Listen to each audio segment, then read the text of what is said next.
Assalamu alaikum wa rahmatullahi wa barakatuh. Barkanku da yau da fatar kuna lafiya. Allah shi mana jagora ga baki daya. Kamar yadda muka saba muna kawo muku abubuwa masu muhimmanci. Koyo insha Allah za mu kawo muku wani abu wanda yake da muhimmanci, shine yadda za ku ɓoye abokananku na Facebook. Kamar yadda aka saba ai muna subscription da kuma like da share domin amfaninku da mu ga baki daya.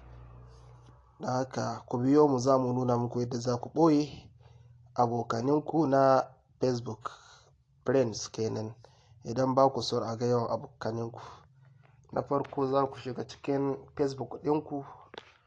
Gashi nan ina amfani da light ne, misali gashi nan na shiga, sai nan wajen sama gashi nan inda daga nan guda uku, idan ka shiga sai ka yi ƙasa ga inda an ka rubuta setting, sai ka danna setting. Idan ka danna setting sai nan wajen inda aka rubuta privacy check off, sai ka danna shi. Gashi nan kaga ga na farko nan, who can see what you share, sai ka danna nan. Gashi nan na danna, sai ka yi continue, sai ka yi daga ƙasa, ka yi ƙasa, ka yi ƙasa, ka yi ƙasa, ka yi ƙasa. Gashi nan inda aka rubuta friend and following, gashi nan an rubuta who can see your friend list on your profile. Gashi nan kaga nau yana public, to sai ka danna ga inda aka rubuta simo nan, gashi sai ka danna simo. To haga gashi nan public, mutane gabaki daya ko friends, friend except specific friend, sai ka danna only me. Kaga kai ɗaya za ka iya ganin friend ɗinka. Gashi nan ka danna kenan.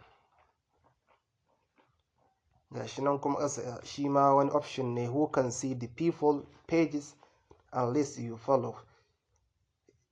Nan shi ma in kana son wato ka ƙayyade waɗanda za su iya ganin pages da kuma mutanen da kake following, duk za ka iya dannawa. Kaga in ka so gashi nan sai ka mai sai only me ga sunan dai, sai ka ta next your default.